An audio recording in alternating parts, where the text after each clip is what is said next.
Derek Carr he's said for a long time that I'm only going to play for the Raiders. It's going to be Raiders or no one else. So that's loyalty. So he was fully invested. 6 head coaches. Khalil Mack gets traded. Amari Cooper shipped off. John Gruden gets fired mid-season. He's going through all this turmoil, right? He never called out a coach, never called out the organization, never called out the top brass in the organization, never said anything. All he did was try to bring people in.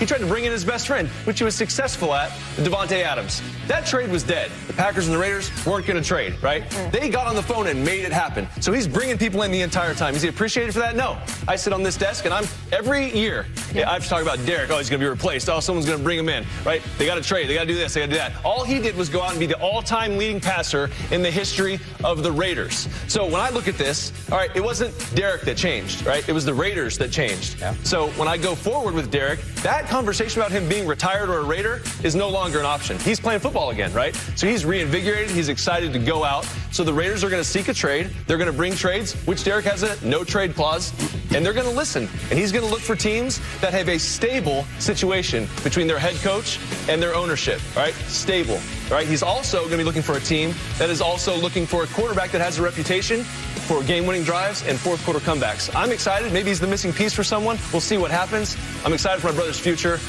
I'm a little upset, all right? So that happens. David Carr, former Raider Derek Carr's brother, just took a massive shot at Mark Davis, and I am very surprised to hear what he just said. He basically just implied that Derek Carr wants to go to a situation that's stable between the ownership and the head coach.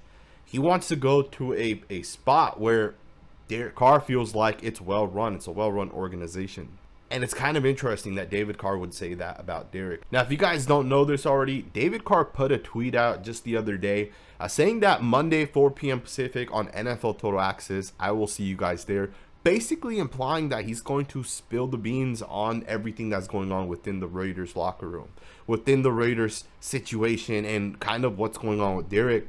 And unfortunately, this morning, he put out a separate tweet where in that tweet, he said that the TV time that he would be given on NFL Total Access just isn't enough, and that he'll end up going on Harvester Sports and do an entire podcast. But NFL Total Access did let him talk a little bit.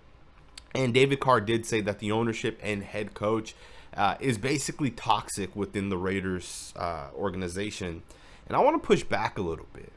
You know, I understand David Carr has his narrative to push. He's going to stick up for his little brother. And I get all that, right? And there's no fault on Carr there, right? On David Carr there. But to say that it's not a stable situation doesn't make a lot of sense between the ownership and head coach. If I'm not mistaken, Mark Davis hired Reggie McKenzie to run the organization when Al Davis initially passed away. And then from there, he hired John Gruden to run the organization. And most recently, he hired Dave Ziegler to run the organization.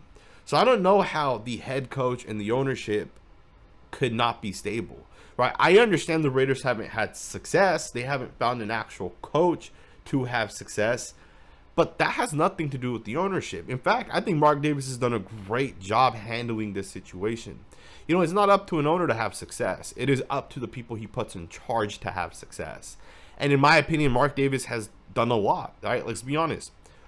Mark Davis has committed to Derek Carr for 9 seasons. And Derek Carr hasn't been able to win or prove it. And I get the people that Mark put in charge haven't had success. And you can put all that on those people, and I totally agree. But the narrative being pushed right now is that apparently Josh McDaniels is a failure. And Derek Carr is this superstar quarterback, and he's this guy that's absolutely God, basically, at this point, right? And it's being pushed by some of the people on social media, some of the content creators of the Raiders. They're saying that Josh McDaniels, quote-unquote, sabotaged Derek Carr. They're saying Mark Davis and Josh McDaniels didn't want Derek Carr, and apparently they opened up the playbook for the first time. And that is so damn false, and it's crazy to me that people put these videos and these tweets and these Instagram posts and all this stuff out. Like, they were putting it out like an hour after the game ended. And for anybody that watches tape understands, the All-22 tape doesn't even come out until the very next day. So it is impossible for these people to have watched the tape and come to the conclusion that the offensive playbook wasn't opened up.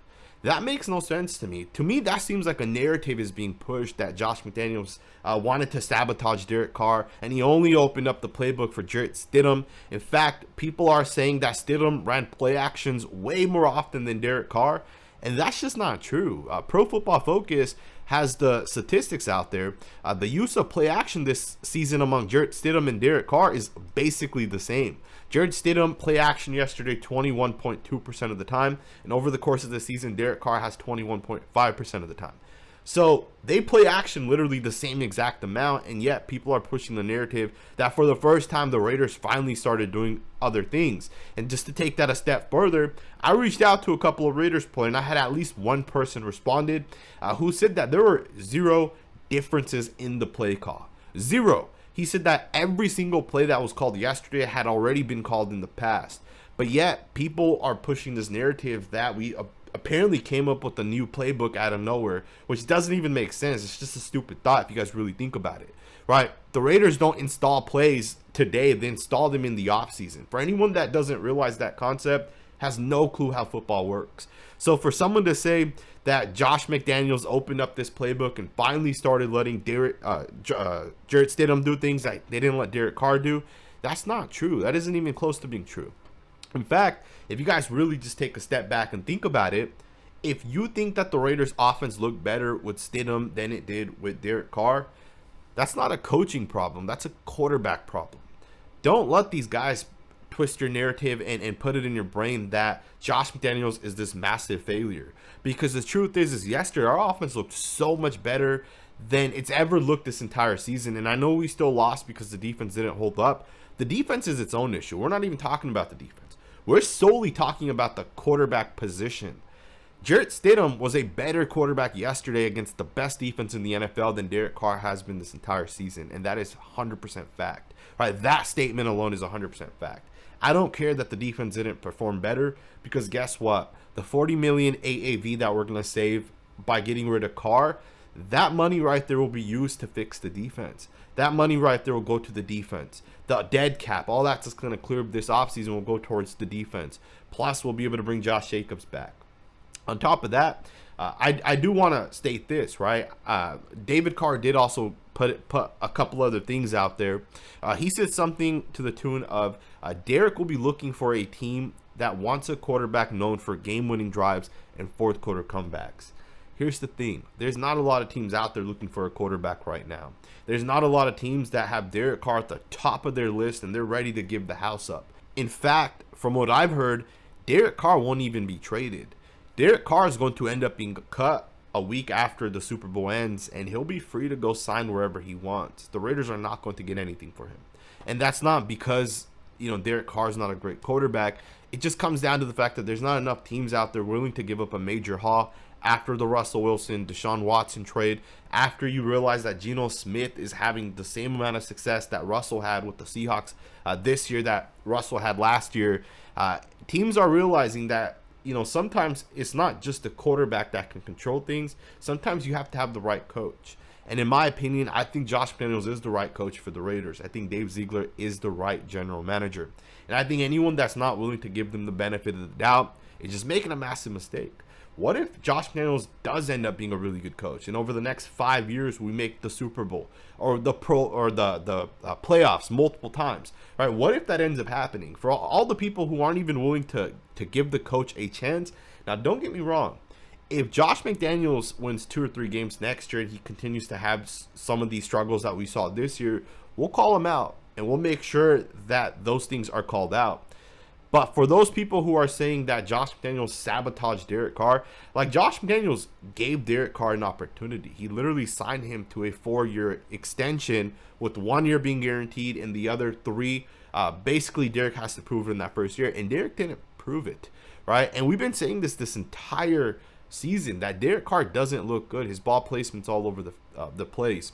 And I will say this with Derek.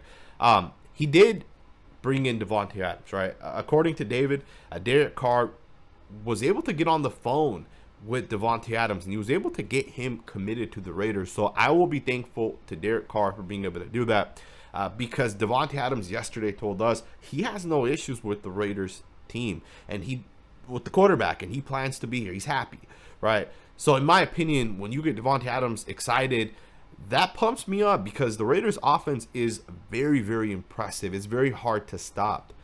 Yesterday, the Raiders were on the 1 yard line 2 times, and they got 3 points out of it. We're going to convert those. It's just a matter of time as the quarterback gets a little bit more comfortable. Now, again, I don't know if Jarrett Stidham's the guy, but I do know that what he showed me yesterday showed that Derek Carr wasn't the guy, right? And that's not a knock on Derek. Derek is a good quarterback at times, but he was regressing in my opinion. He just didn't fit this scheme, and I think the Raiders are going to be better off in the future. I hope you guys enjoyed this video. Let me know what you guys think. Thumbs up, subscribe, and I'll see you guys next time with another video.